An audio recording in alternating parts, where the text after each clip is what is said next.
मैं रूपाली अतीत की गहराइयों में खोती जा रही हूँ। आज मैं जिस मुकाम पर हूँ उससे मीलों दूर है मेरा अतीत। मेरा जन्म राजस्थान के पिछड़े गांव में एक सामान्य और गरीब लेकिन स्वाभिमानी परिवार में हुआ था। जहाँ मैं आज खड़ी हूँ वहाँ की मैंने कल्पना भी कभी नहीं की थी। मैंने सोचा भी नहीं था कि एक दिन मैं यहाँ भी पहुँच सकती हूँ। 3 भाई बहनों में सबसे छोटी हूँ मैं। पिताजी ने मेरा नाम रूपाली किस लिए रखा था यह पहेली मैं आज भी नहीं सुलझा पाई हूँ, क्योंकि मैं किसी भी दृष्टिकोण से रूपाली यानी रूप वाली लड़की नहीं थी। रूपाली का शाब्दिक अर्थ ही रूप वाली यानी खूबसूरत होता है, जबकि मेरा मामला इसके बिल्कुल अपोजिट था। मेरा रंग सांवला, यदि उसे काला भी कहा जाए तो कोई बुरी बात नहीं होगी। नाक चपटी, बिल्कुल चेहरे से लगा हुआ और फैला हुआ, बड़ा सा ललाट, दबी सी आंखें, ऊपर से कील मुहासों ने जो भी कमी थी पूरी कर दी थी। समाज के अनुसार यदि एक बद से बदसूरत लड़की का वर्णन किया जाए तो वह सारी खूबियां मुझ में थी। मेरे मम्मी पापा दोनों ही ग्रामीण थे, वे आकर्षक भी थे। बाकी के दोनों भाई भी उन पर ही गए थे। पता नहीं भगवान ने मुझे किस बात की सजा दी थी। लोगों की बातों की वजह से मेरी सोच भी ऐसी ही बन गई थी और मैं अक्सर ऐसा ही सोचा करती। मैं बड़ी होने लगी तो स्कूल जाने लगी। वहाँ भी मेरी बदकिस्मती साथ ही थी। स्कूल के सभी लड़के लड़कियाँ मेरा मजाक उड़ाते, कोई भी मुझसे बात नहीं करना चाहता था। मैं जहाँ बैठती वहाँ पर से सब बच्चे दूर चले जाते। टीचर भी गाहें बगाहें कटाक्ष कर ही दिया करते। मैं धीरे धीरे बड़ी होने लगी। 8वीं तक तो घर वालों के दबाव से स्कूल गई, मगर अब जाने का साहस नहीं कर पा रही थी। मैंने मम्मी पापा को लड़ झगड़ कर आखिर मना ही लिया कि मैं घर पर रहकर ही पढ़ाई करूँगी। आजकल बहुत सारे कोर्स उपलब्ध हैं। मैं पढ़ाई में भी कोई खास नहीं थी जो घर बैठकर कोई उपलब्धि हासिल कर सकूं, लेकिन माता पिता की भी इच्छा थी कि थोड़ा पढ़ लूं। वह इसलिए भी कि शायद पढ़ी लिखी लड़की को कोई लड़का मिल ही जाएगा। इसी वजह से मेरा मन भी हुआ कि मुझे अपनी पढ़ाई निरंतर रखनी चाहिए। खैर, मैंने ग्रेजुएशन कर लिया, वह भी साधारण अंकों से। इस बीच मेरे दोनों भाइयों की शादी हुई। मेरी बदसूरती अभिशाप थी या वरदान, वह अभिशाप तो हो ही नहीं सकती, क्योंकि जिसको मैंने हथियार बनाकर अपने आप को समाज के सामने साबित कर दिया था वह अभिशाप कैसे हो सकता है।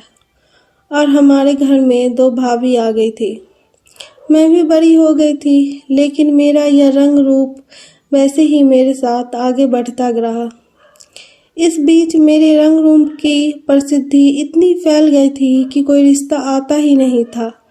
कभी कभार यदि कोई ढंग का रिश्ता आ भी जाता तो वो मुझे रिजेक्ट करके चले जाते। सच्चाई ये भी थी कि किसी ऐरे गहरे के साथ पिताजी भी नहीं बांधना चाहते थे। लेकिन मेरे जहन में एक बात गहराई से बैठ गई कि बदसूरत होना कितना बड़ा गुनाह है। हालांकि अब मेरे माता पिता की भी चिंता बढ़ने लगी थी, लेकिन हाँ, एक बात को लेकर मैं बहुत ही खुशनसीब थी कि मेरे माता पिता या परिवार वालों ने मेरा मनोबल कभी नहीं गिराया और न ही भूल से कभी भी मुझे कमतर ही माना। वे मुझे हौसला हमेशा देते रहे। अब मेरी उम्र भी बढ़ने लगी थी और घर वालों की चिंता भी।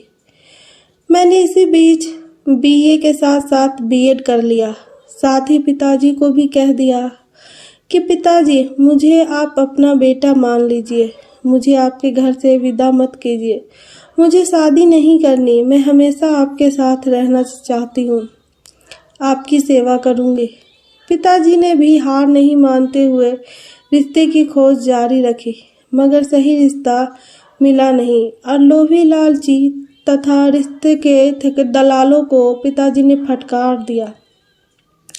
अब मैंने अपने आप को किताबों में एक संकल्प के साथ रमा लिया। अब किताबें ही मेरी दुनिया थी और कहते हैं कि करत करत अभ्यास के जरमती होत सुजान, मेरी जरमती में भी सुधार आने लगा। परिणाम भी सकारात्मक ही आया।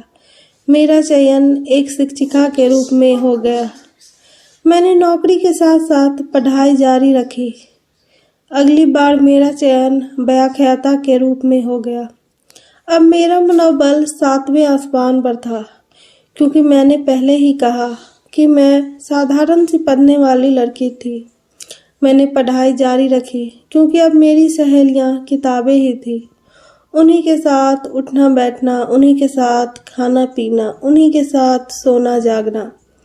इसी का परिणाम यह हुआ कि दूसरे चांस में मेरा राज्य लोक सेवा आयोग की परीक्षा में 11वें स्थान पर चयन हो गया। मैं अब एक प्रशासनिक अधिकारी हूँ। जब जब मैं अपने अतीत में झांकती हूँ तो कभी कभी मैं यह बार बार सोचती हूँ कि मेरी बदसूरती मेरा अभिशाप थी या वरदान। और यह भी कि वो अभिशाप तो हो ही नहीं सकती, क्योंकि मेरा ख्याल है जिसको मैंने हथियार बनाकर अपने आप को समाज के सामने साबित कर दिया, वह अभिशाप कैसे हो सकता है। आज मेरी उम्र 30 साल है और अच्छे रिश्ते भी आ रहे हैं, लेकिन मैंने मेरा जीवन मेरे माता पिता को अर्पित कर दिया है, जिन्होंने मुझे कभी हारने नहीं दिया और अपनी कमजोरी को अपना हथियार बनाया। धन्यवाद। अगर आपको मेरा ये कहानी पसंद आया हो तो प्लीज़ लाइक, शेयर और सब्सक्राइब जरूर करें।